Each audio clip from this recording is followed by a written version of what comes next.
नमस्कार। Hello smart शिक्षामा स्वागत छ। अंग्रेजी भाषा छिटो, छरितो र प्रभावकारी ढङ्गबाट सिक्न चाहिने अति महत्त्वपूर्ण कुराको बारेमा अभ्यास गर्न गइरहेका छौँ, जुन बिना अंग्रेजी बोल्न असम्भव छ। त्यो हो वर्ब अर्थात् क्रिया। आज पनि हामी धेरै बोलीचालीमा प्रयोगमा आउने वर्ब गौको विभिन्न अर्थमा कसरी प्रयोग गर्ने र कसरी स्पोकन इङ्ग्लिस अर्थात् बोलीचालीको भाषामा प्रयोगमा ल्याउने त्यसको अभ्यास गर्नेछौँ। आउनुहोस् सुरु गरौँ आजको भिडियो।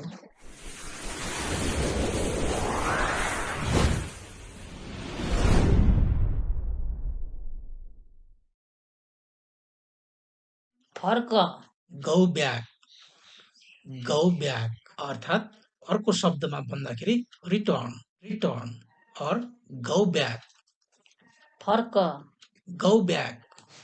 अब गौ and plus V1 do something अर्थात् गौ एन्ड V1 प्रयोग गरेर विभिन्न सर्ट सेन्टेन्सहरू छोटा वाक्यहरू हामी बनाउन सक्छौँ।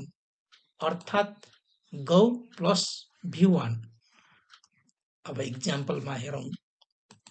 हामीले गौ एन्ड प्ले अर्थात् गौ प्ले भन्न सक्छौँ, जसको अर्थ नेपालीमा हुन्छ जाऊ खेल।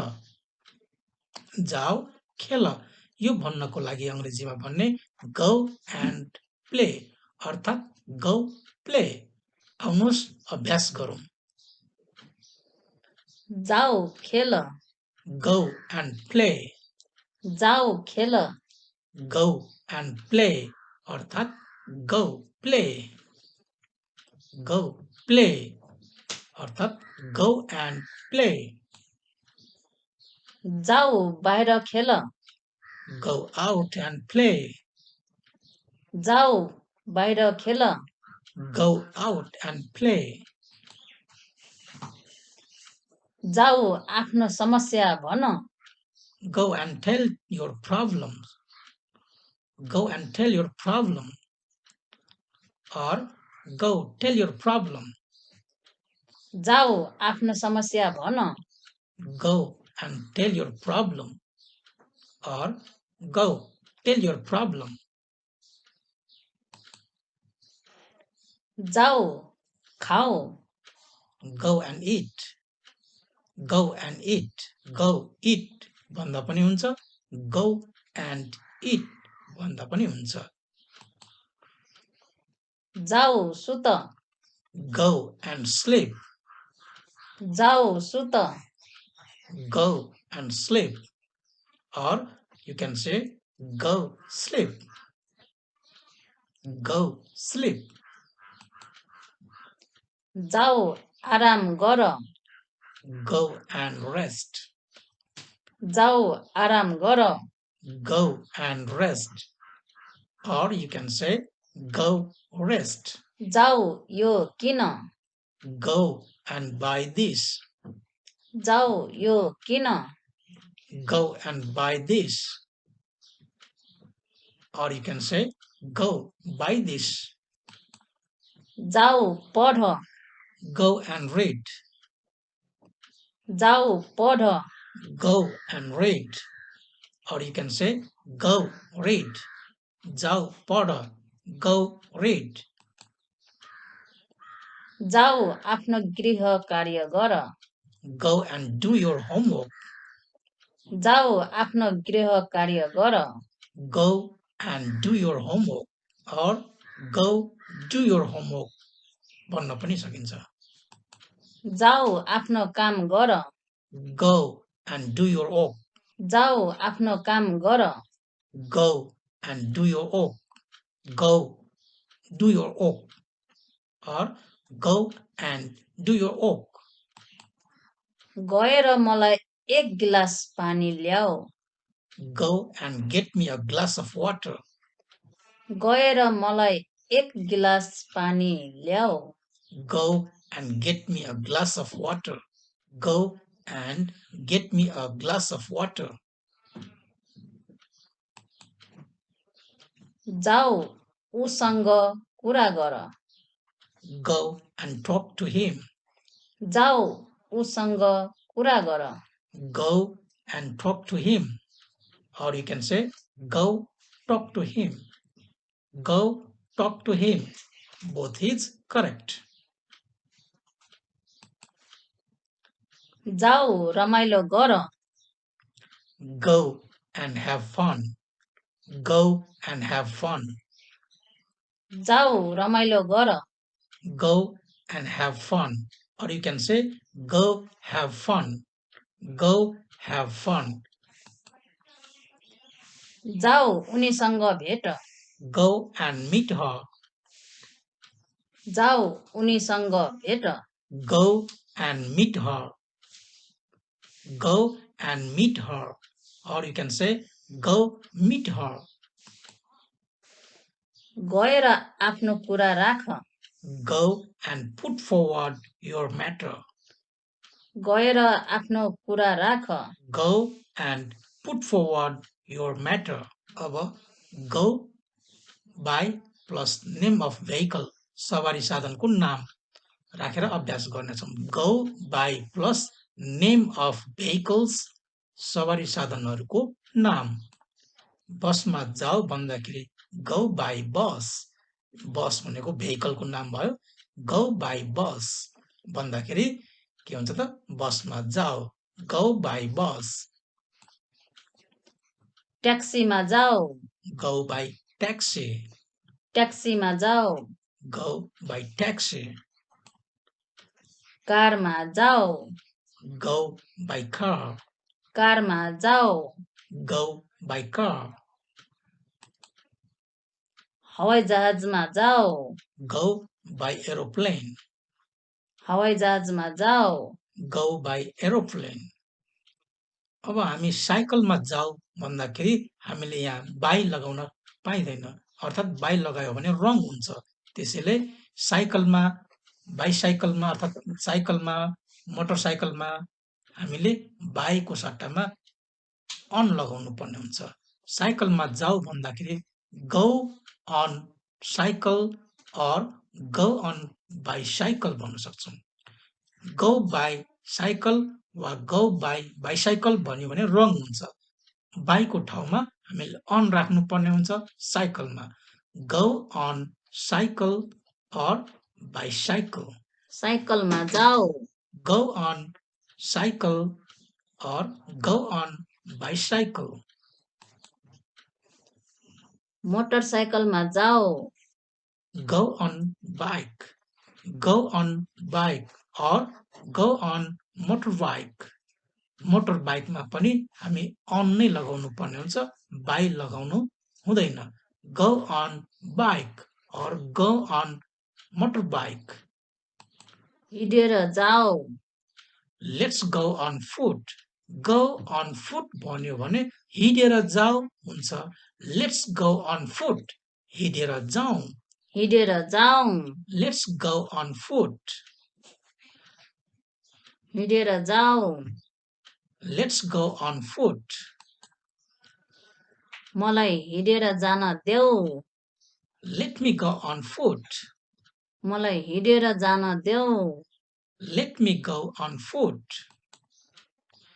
अब go through. Through. Go through. जसको अर्थ हुन्छ भएर वा बाट. जस्तै गेटबाट जाऊ भन्दाखेरि go through the gate भन्नुपर्ने हुन्छ. आउनुहोस् अभ्यास गरौँ. गेटबाट जाऊ Go through the gate. गेटबाट जाऊ Go through the gate. ढोकाबाट जाऊ Go through the door. ढोकाबाट जाऊ Go through the door. झ्यालबाट नजाऊ Don't go through the window. झ्यालबाट नजाऊ Don't go through the window. जङ्गल भएर नजाऊ Don't go through the jungle. जङ्गल भएर नजाऊ Don't go through the jungle. जंगलको ठाउँमा हामीले फरेस्ट भन्न सक्छौं। अब गौ प्लस एडजेक्टिभ हामीले गौको साथमा एडजेक्टिभ राख्नुपर्ने हुन्छ। यो राख्दाखेरि यसको अर्थ के हुन्छ त अब हेर्नुस् है त। To show the condition of a person, कुनै व्यक्तिको अवस्था देखाउन गौ प्लस एडजेक्टिभ राख्दाखेरि के अर्थ निस्किन्छ त हेर्नुस् यो। अब गौ प्लस ब्लाइन्ड भन्दाखेरि के हुन्छ, अन्धो हुनु अर्थमा प्रयोग हुन्छ। त्यस्तै गौ प्लस डिफ, डिफ भनेको बहिरो। अब गौ प्लस डिफ भनेको बहिरो हुनु।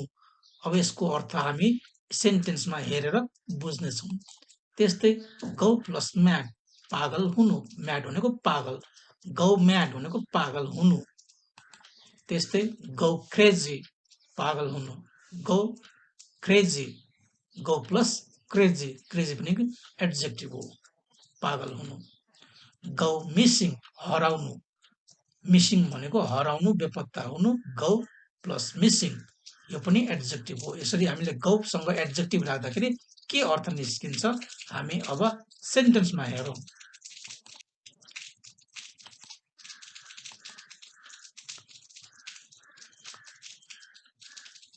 I went mad, म पागल भएँ।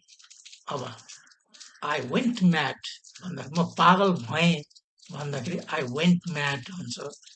अब भए भन्ने अर्थमा went mad, यो went भनेको गौको भिटु हो। हामीले पहिलो भिडियोमा गौको past went, V3, gone, V4, going, V5, goes हामीले पढिसकेका छौँ। अब यसको भिटु लगाएर हामी भन्दाखेरि I went mad, म पागल भएँ भन्ने अर्थमा हुन्छ।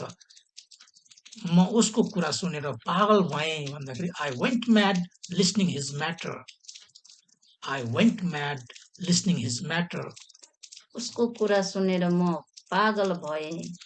I went mad listening his matter, उसको कुरा सुनेर म पागल भएँ। I went mad listening his matter. He went deaf, ऊ बहिरो भयो। he went deaf, ऊ बहिरो भयो। बहिरो भयो भन्ने अर्थमा he went deaf भन्नुपर्ने हुन्छ। She went blind, उनी अन्धो भइन्। she went blind भन्दाखेरि उनी अन्धो भइन् भन्ने अर्थ हुन्छ। She went blind, उनी अन्धो भइन्।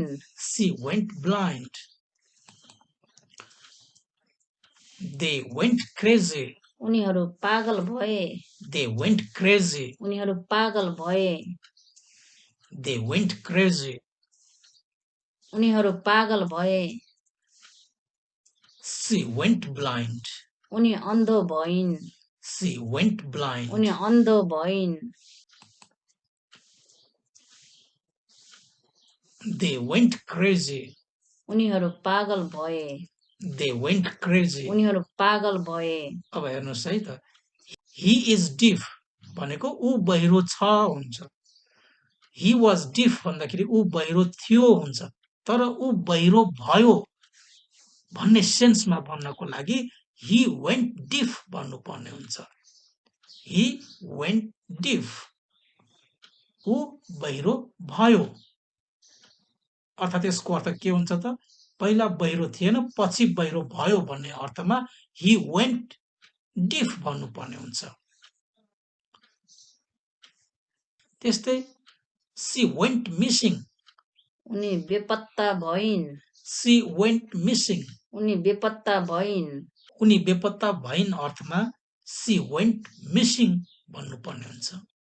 she went missing। यसरी हामीले गौको विभिन्न अर्थमा प्रयोग गर्न सक्छौँ। यसलाई बोलीचालीको भाषामा प्रयोग गरेर अभ्यास गर्न सक्छौँ।